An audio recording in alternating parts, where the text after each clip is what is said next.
All And the right, Navy Department, yeah. we're back with part two of this discussion with myself and Christa and David Rouse about religion and poverty.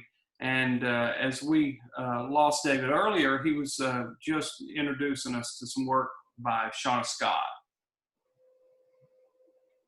I think the value of Shauna's work is it shows how economic class and religious orientation are, at least in Appalachia, very closely related. And I think you find variations on that polarity across the country.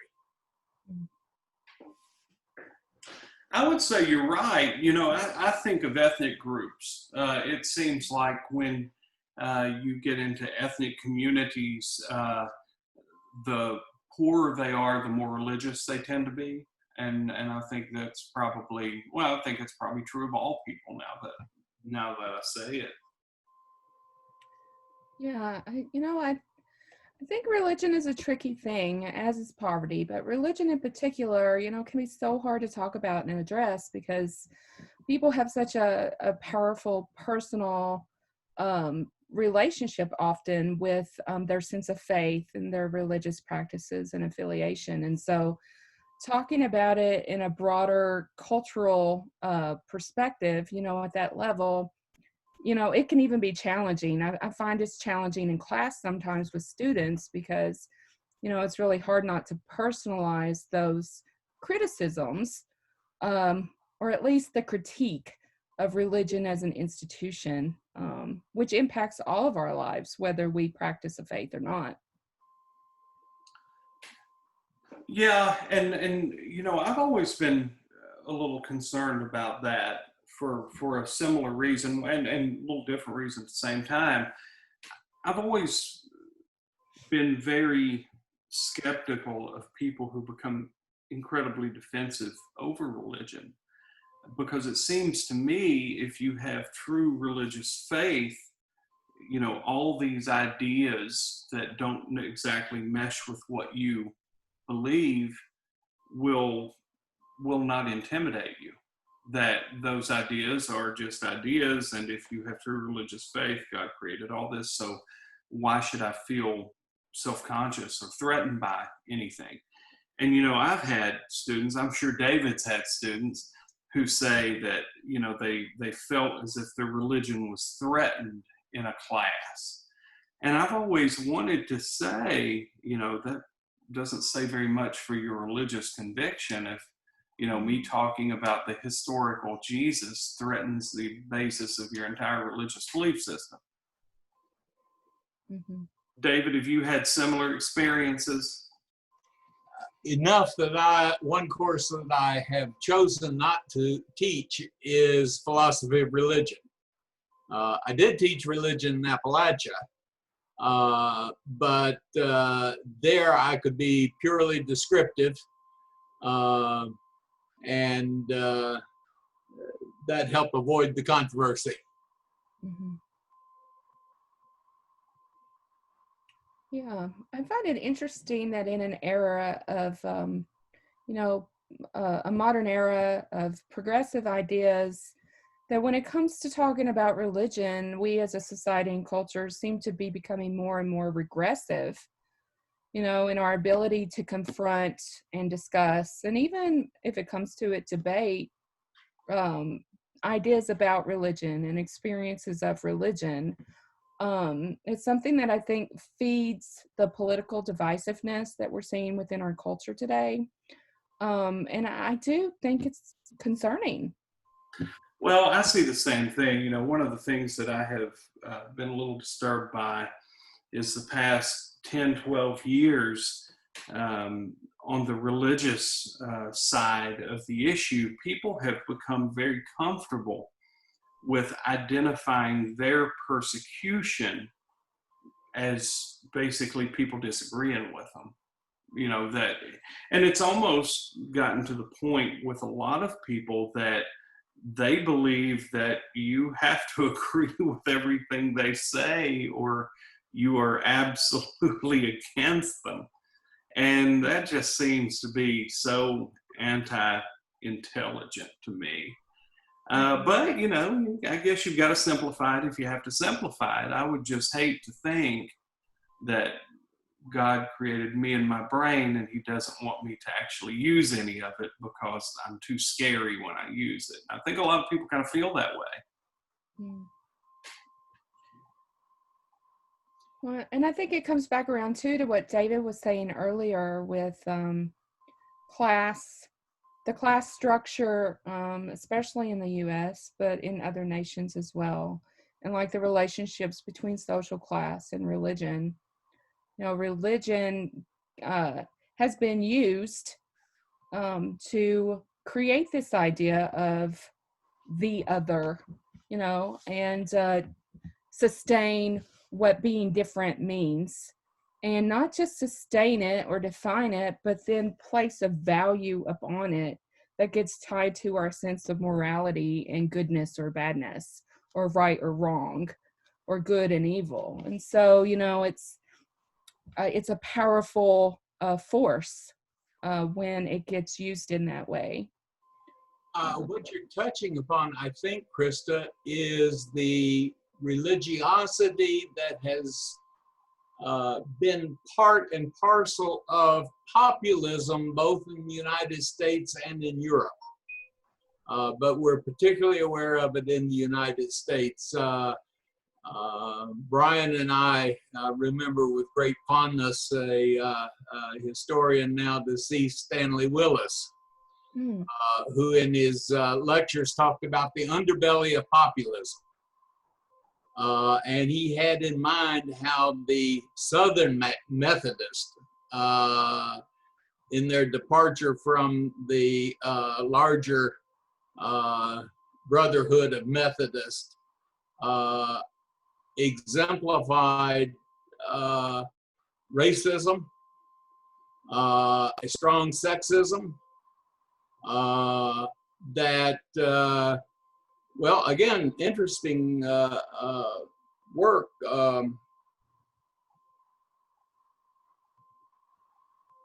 Fellow that Brian knew quite well, better than me, as a matter of fact. Again, I'm having a senior moment. Durwood Dunn. Yeah, Durwood. Durwood writes a wonderful history of the Holston Valley Methodists, including how they separated between Northern or United or Northern Methodists and Southern Methodists over the issue of slavery. But there were a lot of other ethical, moral issues involved in that separation. And I think Durwood was extremely sensitive to that in that one work. You know, David, years ago, I was doing a talk over in Prestonsburg. And I got there early because I didn't know how long it was going to take me to get to Prestonsburg. And I had about an hour or so to kill. And I was driving around. You don't always know how long it's going to get. I was driving around town looking around, and I saw a Methodist Episcopal Church South. Well, that was interesting. I got out and took a picture, and, you know, it had the date it was established there, 1861 on the cornerstone. And then I'm driving around, and I get settled in at the public library, and I look right across the street, and it's a different Methodist Episcopal church. They had Methodist Episcopal and Methodist Episcopal South within 2 blocks of one another. Mm-hmm. So you talk about an uncomfortable coexistence.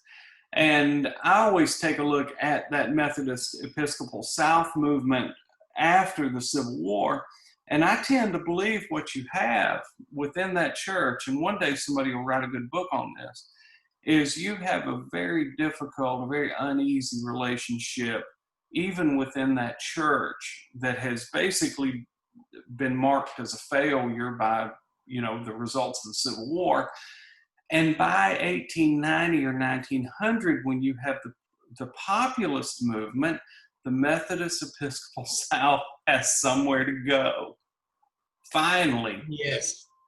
And I really do think that there's a bunch of really good connections in there, but, you know, nobody's working on populism these days. Maybe the next generation will. Mhm. Yeah.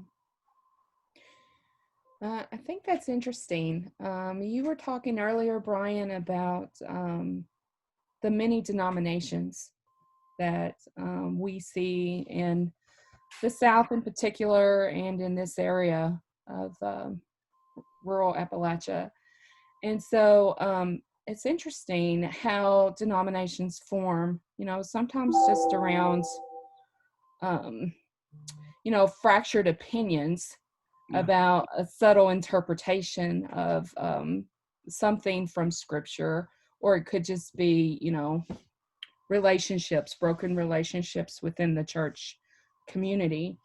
But I don't think we can talk about the relationship between religion and poverty without acknowledging that those are subtle politics of power, Mhm. and when it comes to the ways that the impoverished in particular experience religion, I think that many poor people find a place where they can exert varying degrees of power, within their church communities. Oh yeah. How many people have you known personally who lived somewhat, I guess, questionable lifestyles, who at some point decided they were going to go to church, and within 6 or 8 months, they are pillars within a church? And, a critical eye settles on them and wonders what this massive change could have possibly been in the past year or so. I'm a skeptic, so I always look at things that way. David is an idealist, so he doesn't know what I'm Well, I'm a social constructionist. talking I think we create and recreate our realities on a daily basis. Yeah, And so, when it comes to the creation of these ideas and the ways that we sustain them, those relationships which are tied to faith are deeply powerful forces in our personal lives. yeah. I'll share a little story with you. I had this friend. He taught history at Mountain Empire Community College for years, and he's passed away. Been dead for 15 years now. And Bill grew up over in Hilton's, Virginia, over near Gate City. And he used to tell a story about a church in Gate City back in the late 60s, early 70s. That was a small Baptist church, and maybe had 20 or 30 members is all, just a little bitty place. And they ended up getting in some sort of tiff over foot washing. And the argument was, and this kind of speaks to what you're talking about, so politics of power, subtle arguments, subtle issues. Which foot should you wash first? And half the church left and formed what was called for a few years the Left Foot Baptist Church, based on the left foot doctrine. Mhm. And David's laughing. But yeah, oh gosh, they apparently just seceded from the church.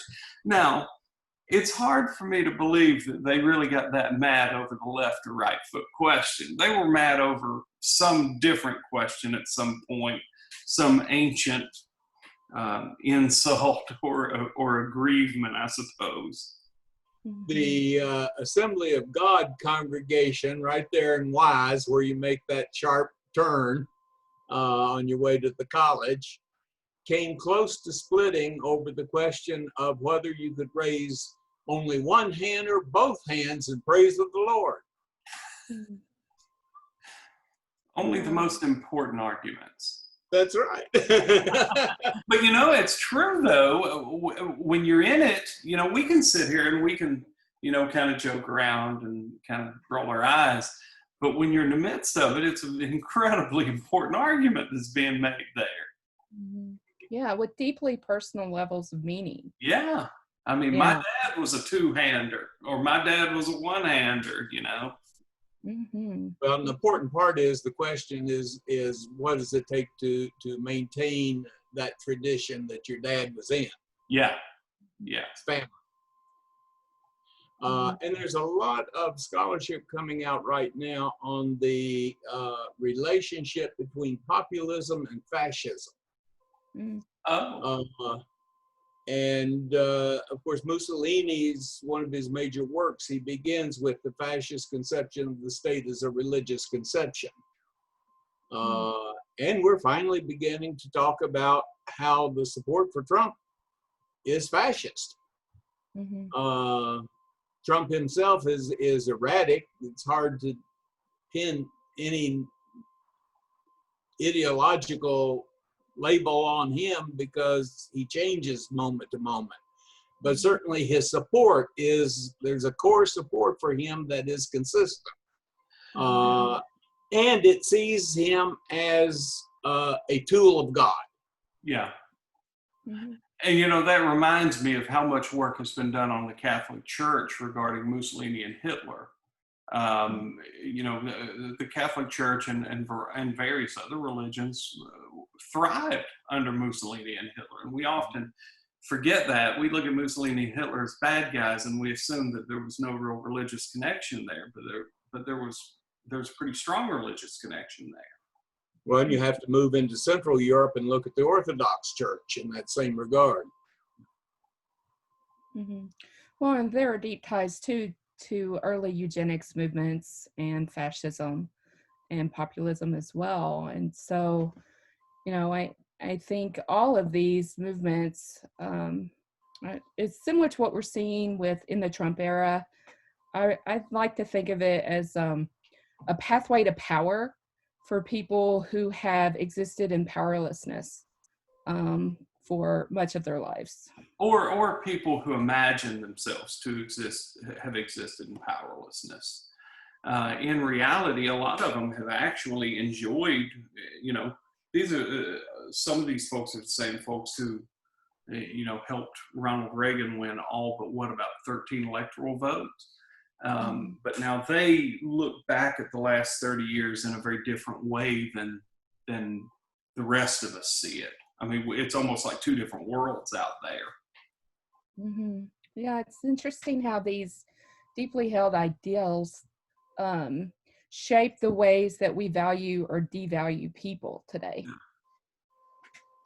Well, in the Ku Klux Klan saw itself as a bulwark in defense of Protestantism against the Catholic onslaught from Ireland and Italy in the United States. And every Klan chapter had a chaplain. And the Klan considered itself, because of that and its support for big business over labor, considered itself a progressive institution. And indeed was, I mean, well, you referred me to the biography of Tom Watson. But progressivism and the Klan were indeed very closely related. And Watson was one of the key figures who transitioned from progressivism to the Klan. Yeah, you're exactly right. You know, a lot of people forget Tom Watson ran for president 3 or 4 different times as a populist. And when he died in 1920, the Klan sent an 8-foot wreath of roses, a cross of roses, to his funeral. He made a transition within about 30 years of, you know, we can all get together and our votes will bring about massive change for the underclass, to blaming the shortcomings of populism on blacks and coalescing poor white support with elite whites and making it a racial issue at that point politically, which is still paying dividends and has been paying dividends for about 100 years now. And I was a grad student at Vanderbilt. The last remnant of the agrarian movement was 18th century literature scholar Jack Aden. And he threw great parties, but he would tell you without much encouragement at all that the things he was most proud of was not his book on 18th century literature, but rather that he was the founder of the Society for the Preservation of the Book of Common Prayer and one of the founders of the White Citizens Council of Nashville. Wow. You know, the And those agrarian were linked in his mind. yeah, yeah, the agrarian movement was the Vanderbilt movement, the Nashville agrarians. So, yeah, he was probably perfectly placed for his interests. Well, folks, let's go ahead and cut it now. That'll give us another about a 20-minute segment, and I'll get this posted, and we may come back and do something more along these lines. But I'd like to thank Christa and David for participating, and I'll let you know when we get this posted online. So thank you too. Thank you, No, Brian. thank you. Thank you.